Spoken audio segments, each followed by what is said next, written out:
This video from the Innovation Leaders Club will explain how to double your innovation capacity. Do you wonder how you could double your innovation capacity at virtually no cost? The answer resides outside your organization. You should work with your ecosystem. Once you decide to work with your ecosystem to increase your innovation capacity, you should follow 4 steps to optimize it. Learn how to do it with examples of industries who mostly rely on others to bolster their innovation effort.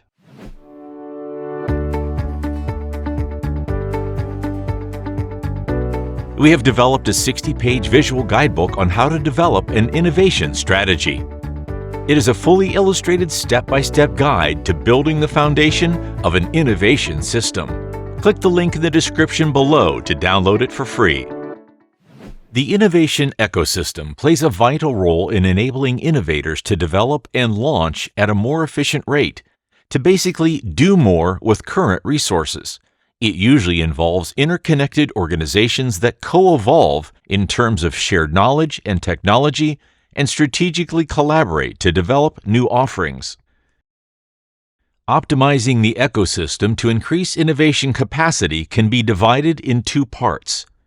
Steps 1 and 2 involve mapping and assessing the current innovation ecosystem, while steps 3 and 4 include optimizing and expanding the ecosystem to improve its capacity to innovate.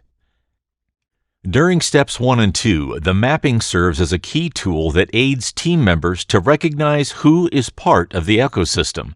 It is designed to better understand the relationships and dependencies of organizations involved. Consequently, this led some club members to realize there were too many stakeholders involved and it requires too much coordination. Also, mapping allows to identify gaps. Once the mapping is completed, the assessment of an ecosystem begins. This aims to determine the contribution of the stakeholders of the innovation ecosystem. Determining how performant the members within the innovation ecosystem are includes the awareness of the innovation strategy as well as the vision for innovation, the awareness of their roles and the expectations, and finally, their current involvement in the innovation activities. Having an innovation strategy defined is the first component of an innovation management system, and it is the foundation. It quantifies the objectives for innovation, defines areas of focus, namely strategic arenas, and specifies an implementation plan. The innovation strategy is deemed to be ambitious, which often requires the support of external resources. Steps 3 and 4 proceed with the optimization and the expansion of the ecosystem to improve its innovation capacity by presenting the innovation plan and discussing the expected contribution from the targeted organizations, expanding the innovation ecosystem by having new partners fill the capability gap, assigning specific tasks to partners, and finally, planning periodic meetings and workshops to improve the collaboration. Following the innovation strategy in the innovation management system comes the front end of innovation. The purpose of the front end of innovation is to identify business opportunities and select the best ones. Once the best opportunities are agreed upon, many ideas are generated depending on the response to each thought. Multiple ideas are then combined and enriched, and from this, concepts are developed and their feasibility is evaluated. The point of this exercise is to gather enough data to justify whether or not the concept is viable at project portfolio management. The purpose of this step is to select the best project proposals based on the previously defined innovation strategy. This should be completed while considering your organization's development and launch capacity. The Innovation Project Portfolio Review aims to maintain a good balance between high and low-risk projects with a central goal of maximizing the value of the investment in innovation activities. Once projects are selected and resources allocated, innovation projects move to the development phase. Ultimately, this is where innovations are developed, tested, and validated by customers. The last component of the innovation management system is the launch phase. It encompasses the commercial and operational launch. it is also where innovation efforts start to be monetized. These linear components are easy to follow and understand, and this is where their strength lies. They're simple to communicate, which makes them ideal for teaching to the rest of your organization.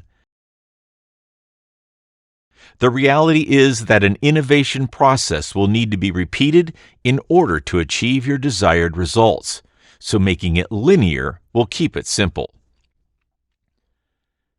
It is important to highlight that the innovation ecosystem links all of these 5 components.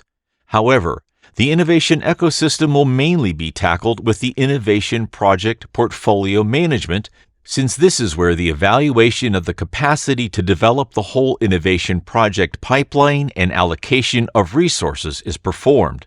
Then it is possible to evaluate which product or project will be done with members or partners. The extent of the innovation ecosystem that can be leveraged will be determined during this process. Let's discuss multiple sectors that can make very good use of their ecosystem to innovate. They share the risk of innovation investment, but they also share profitability coming from innovation business outcomes. There are numerous industries that use their ecosystem to innovate.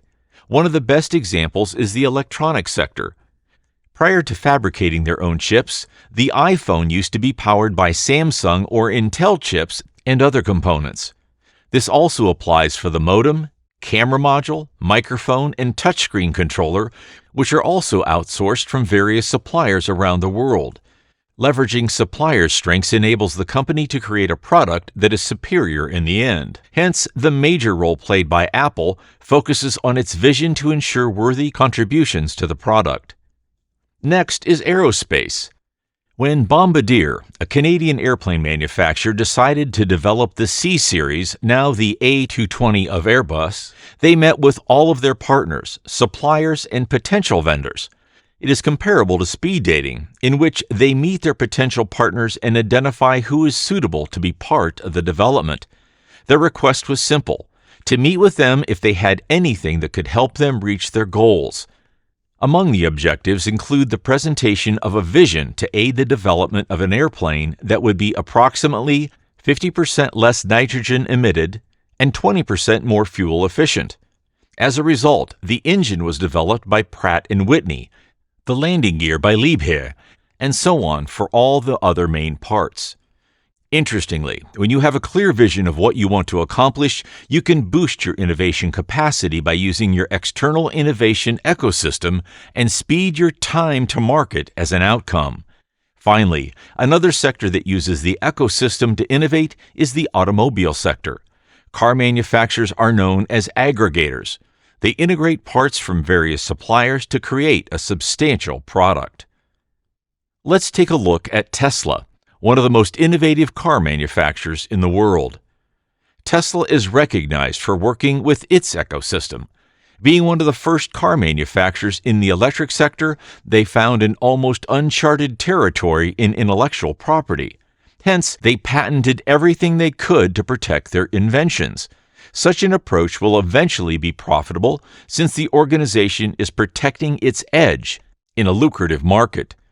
Initially, this strategy was ideal when Tesla was only manufacturing the Roadster and Model S. The cars were being sold at premium prices, thus covering the high cost of its low-volume parts. Tesla's patent strategy aimed to protect their technology and in turn prevented other large auto manufacturers from using them. However, this proved to be counterproductive as it also halted them from benefiting through a much bigger economy of scale. This became evident when they aimed to manufacture the Model 3 at a more affordable price point, but were unable to do so. Thus, in 2014, Elon Musk recognized the issue and candidly explained in a letter on Tesla's blog his decision to change its approach by opening their patent portfolio to everyone. From some club members' opinion, it was the only way to lower the costs by promoting a higher volume of generic components to become profitable with their newer models targeting the mass market. There are various objectives in reviewing the innovation ecosystem. Let's suggest one objective which can be easily quantified. Every year, most club members make a constant effort to increase internal innovation resources to innovate more. However, it can be a challenge to justify them. What if it could be faster and more realistic to increase your capacity by increasing the overall innovation ecosystem? As an example, when a customer calls you for help, you devote resources to help him. On the other hand, do you contact your suppliers to let them know how they could help you with your innovation plan? Here's the good news. There is capacity sitting in your supplier's office, and they are willing to work with you. Also, are you involving the client who has expressed their need to invest time and in some cases money in the development? An example of a client's investment in time is in testing the innovation. Also, after a launch, they could support your commercialization by serving as a technological showcase for your market. Some club members would say, if a client is not willing to invest time in supporting the development, it means he doesn't have a real need for it. This is why some club members' management teams will not approve a development plan unless at least one significant client has provided a firm purchasing commitment based on the concept being proposed. A simple objective you can set for your organization is to have at least 50% of your innovation capacity coming from your external ecosystem.